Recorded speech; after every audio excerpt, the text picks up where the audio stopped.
இப்போ நம்ம நெக்ஸ்ட் என்ன பார்க்க போகிறோம்னா பட்டி என்ட்ரி.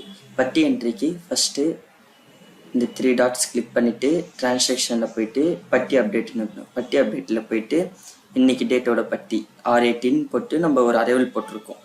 என்ட்ரு அடித்தோன்னா நம்ம R18 போட்ட அரைவல்ஸ் எல்லாமே இங்கே வந்துடும்.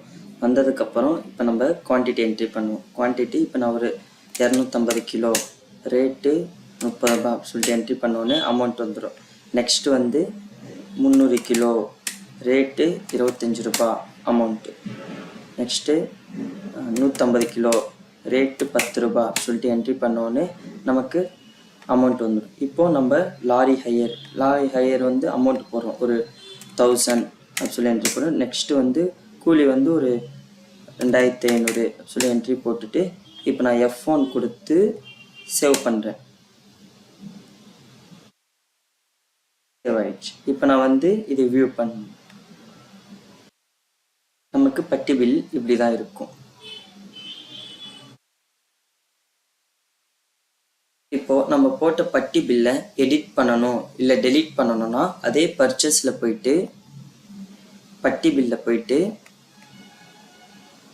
F5 கொடுத்தோன்னா நமக்கு பட்டி பில் ஓப்பன் ஆகிடும். இதில் நம்ம இப்போ எடிட் பண்ணால் டபுள் கிளிக் பண்ணி பாஸ்வேர்டு 1 போட்டு என்ட்ரு அடித்து ஓகே கொடுத்தோன்னா நம்ம போட்ட பட்டி பில் எல்லாமே வந்துடும். இல்லை ஏதாச்சும் எடிட் பண்ணணும், இல்லை எனக்கு ரேட் வந்து இங்கே 40 அப்படி சொல்லிட்டு என்ட்ரு அடிச்சுன்னா நமக்கு 10,000 வந்துடும். இப்போ நம்ம F1 கொடுத்து சேவ் பண்ணோன்னா நமக்கு பட்டி பில்லாக சேவ் ஆகிடும். அதை நம்ம ஒரு டைம் வியூ பண்ணாலும் வியூ பண்ணிக்கலாம், இல்லை சேவ் மட்டும்னா சேவ் கொடுத்துக்கலாம்.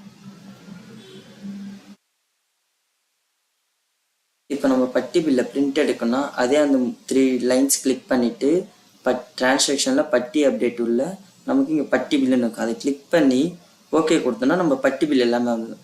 அதை ஒரு டைம் பிரிண்ட்டுன்னு டிக் பண்ணிவிட்டு பிரிண்ட் கொடுத்தோன்னா நமக்கு பிரிண்ட் ஆகிடும்.